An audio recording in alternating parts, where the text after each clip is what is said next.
Welcome everybody. I hope this short presentation can give you some ideas of how to start collecting your community data and make the park planning process more data-driven and equitable. Our focus area is Montgomery County. Where is Montgomery County?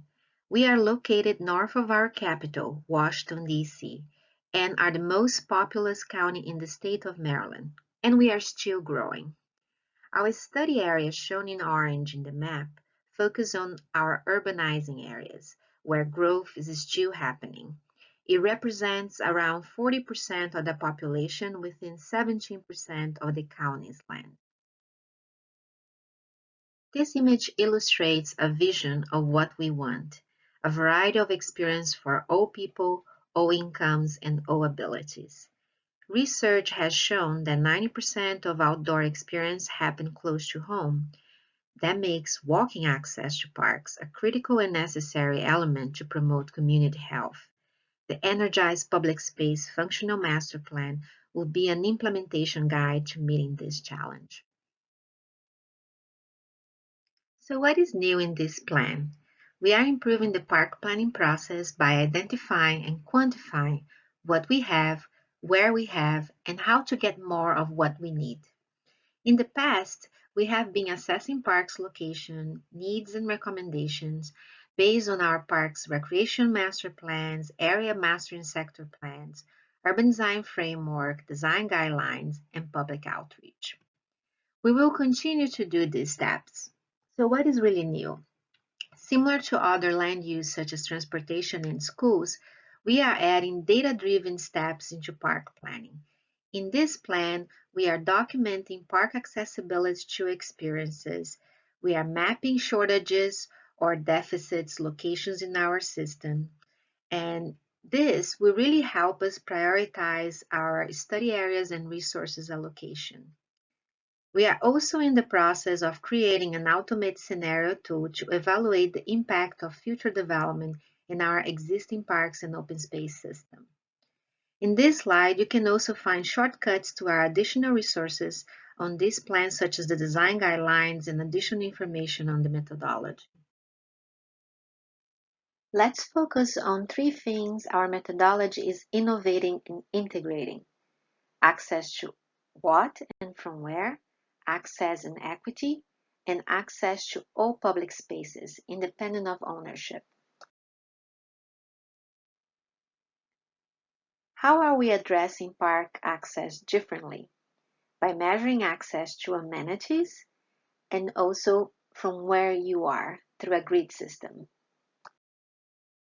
We will guide you through our planning process using our pilot area, downtown Silver Spring, located northeast of Washington, D.C.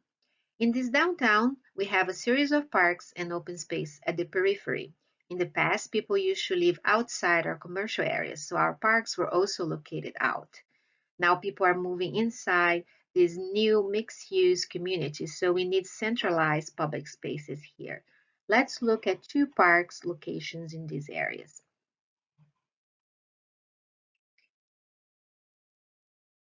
Initially, we tried mapping access to parkland only.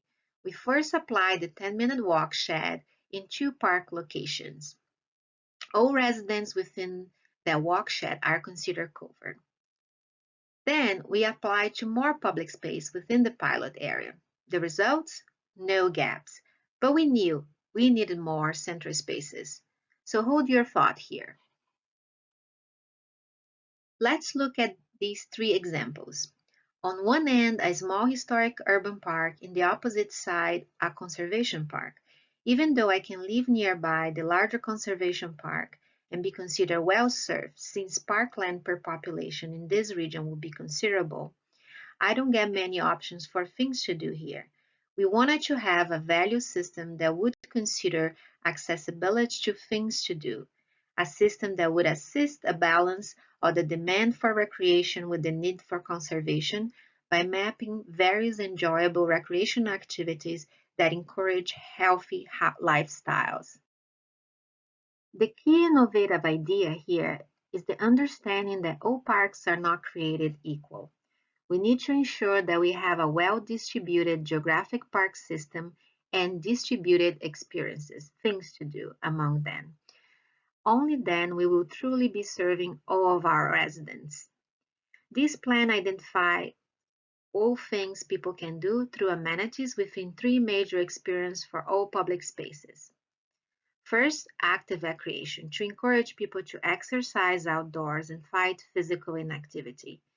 Then, contemplative recreation, to allow people to reconnect with nature, fight chronic disease, burnout feelings, escape chaos and depression. Third, social gathering. Offer places where people can come together as a community and fight depression and loneliness, especially in urbanizing areas where we have the highest concentration of multifamily buildings with no backyards. We use experience points per person as our metric.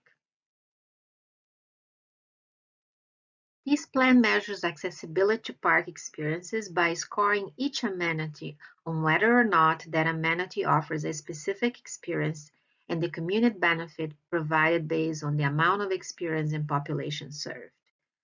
A unique feature of this tool is that we measure access from where you are. Instead of relying on census blocks boundaries, we create a regular grid system to allow an equal comparison of experience from different areas of the county.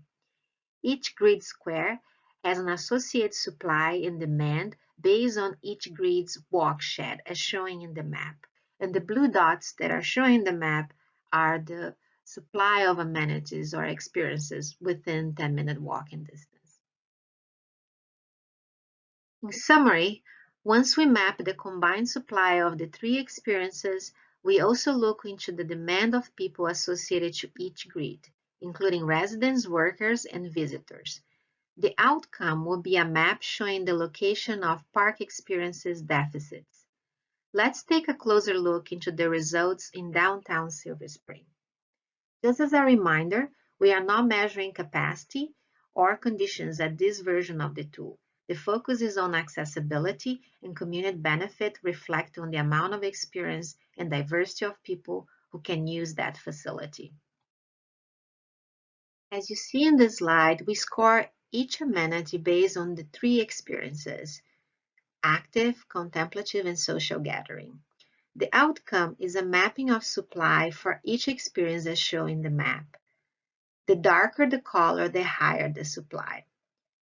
So we combine the three experiences, and on the left, you have the final supply of the three experiences consolidated into one map. We also look into the demand of each square grid by converting land use to population based on the overlap of the grid into the parcel land use distribution. The outcome is a mapping of demand as shown in this map. Red areas means more people. This page illustrates the combined deficits results and the contributing deficits by experience. As you can see, downtown Silver Spring has a higher shortage on active recreation, shown through the amount of deficit squares. Up to this stage in the process, we identify what we have in terms of experiences and where we have shortages. We hope that this plan starts a new era of sharing available resources with the community while giving the public spaces providers a mapping where to prioritize our limited resources. The second point I would like to cover is how Montgomery Parks start to consider equity in this analysis. First, we convert the square blocks deficits into census tracts to make the visualization of the deficits comparable to demographic census tract data. Here we can see how the deficits concentrate down county and along major corridors. The darker the green, the higher the deficit.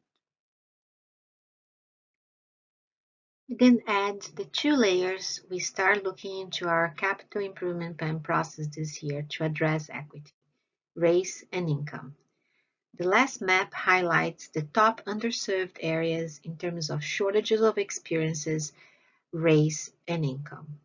Other filters and considerations need to be applied to the final decision on where resources are ultimately going to be applied.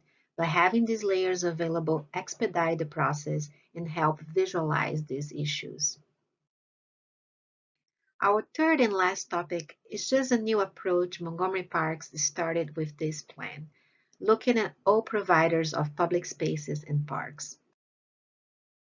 We understand that in areas of higher concentration of people, where land is scarce, people rely on an integrated network that includes both public-owned and privately owned public spaces.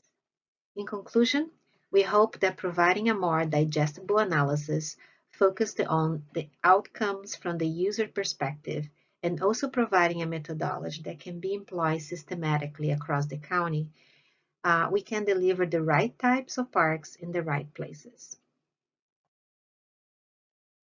Thank you again for the opportunity to share part of our work. I will be happy to answer questions and to also provide more details on our methodology, scenario building, and design guidelines not covered in this presentation. Feel free to email me. Thank you.